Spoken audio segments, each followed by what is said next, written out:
el tema del impuesto al patrimonio, tengo que decir que como colombiana de la clase media, como ex candidata a la presidencia, como una persona que conoce el manejo de la economía colombiana, pienso que es totalmente desafortunado este proyecto de aumento del impuesto al patrimonio.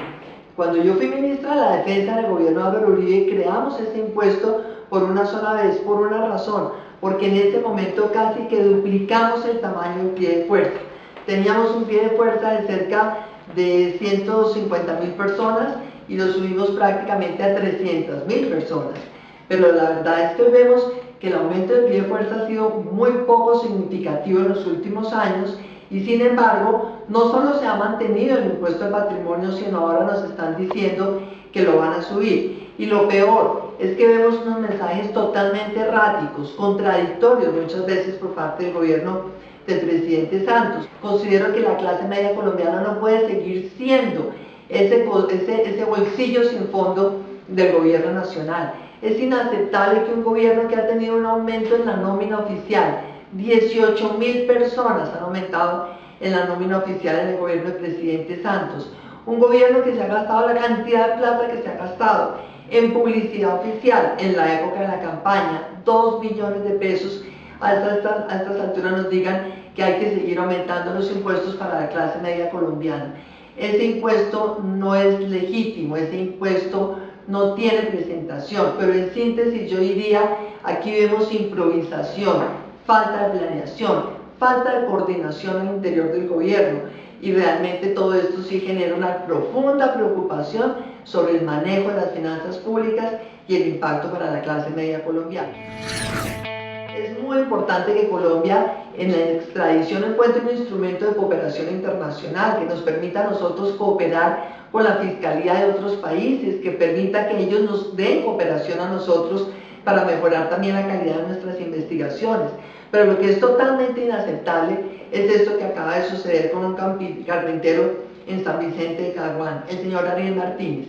Cualquiera que haya oído las declaraciones de este pobre hombre se da cuenta que es un hombre que no tiene ni los alcances ni la preparación para poder realmente ser un gran capo del narcotráfico. Aquí pecaron todos. En primer lugar, la Fiscalía de Estados Unidos. Es que no se puede jugar de esa manera con la libertad de una persona, no se puede jugar de esa manera con la gente humilde del pueblo, ni mucho menos utilizar la cooperación del gobierno de Colombia simplemente para tener chivos expiatorios de la lucha contra el narcotráfico en Estados Unidos. Yo quisiera ver a la Fiscalía de Estados Unidos metiendo en la cárcel a todos los lavadores de dinero en Estados Unidos, pero no haciendo chivos expiatorios de la gente que no tiene cómo contratar ni siquiera un abogado. Por fortuna el monseñor, el sacerdote del pueblo, los testigos, tanta gente humilde que acudió en su defensa, lograron lo que parecía un imposible, que el gobierno frenara la extradición.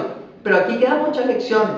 Primero, el gobierno del presidente Santos diciendo que si el gobierno de Estados Unidos les insistía, ellos lo iban a extraditar. Cuando ya había muchos testigos diciendo que este señor no estaba vinculado al narcotráfico, cuando el propio fiscal en Colombia había dicho que revisaran esa solicitud, el gobierno estaba dispuesto a extraditarlo si Estados Unidos le presionaba en ese sentido. Uno no puede extraditar a los colombianos por presión de Estados Unidos ni de nadie. Uno tiene que extraditarlos cuando tiene certeza, cuando tiene comprobado, cuando hay documentos y pruebas suficientes que muestran que es un colombiano que con absoluta certeza cometió un delito por el cual cabe la extradición. Con la vida y con la libertad de los colombianos no se juega. Es de una tremenda indolencia, es de una tremenda improvisación y es totalmente inaceptable que hayan estado a puertas de mandar a un colombiano a que se pudriera en una cárcel de Estados Unidos siendo una persona totalmente inocente. Otro punto importante también es el que tiene que ver con la reforma del gobierno de la Procuraduría. El Procurador General de la Nación tiene que velar porque todos los funcionarios públicos cumplan la ley, cumplan sus funciones acatando siempre el marco legislativo que regula su actividad. La gente del Ministerio de Comercio Exterior, en el de Defensa, en el de Salud, en el de Educación, tienen que ceñirse a esas normas legales. Cuando incumplen las normas o incumplen las normas de contratación o cualquier norma, la Procuraduría puede poner una sanción de carácter disciplinario. Pues en esta reforma del gobierno del presidente Santos se pretende ni más ni menos que bajarle realmente las competencias a la Procuraduría y, lo que es más grave, establecer que cuando se está investigando un delito, entonces no cabe la investigación disciplinaria. Eso es una gran equivocación, porque sabemos primero que aquí en Colombia la justicia es lenta. Entonces puede ser que un proceso penal se demore 10 años y mientras tanto ese funcionario sigue sentado en su puesto como si no hubiera pasado nada. Si al menos el procurador con una falta disciplinaria lo puede destituir o suspender, de esa manera se protegen los dineros públicos, se protege la función pública, se protege el manejo del Estado. La sanción disciplinaria y la penal son complementarias, no son excluyentes.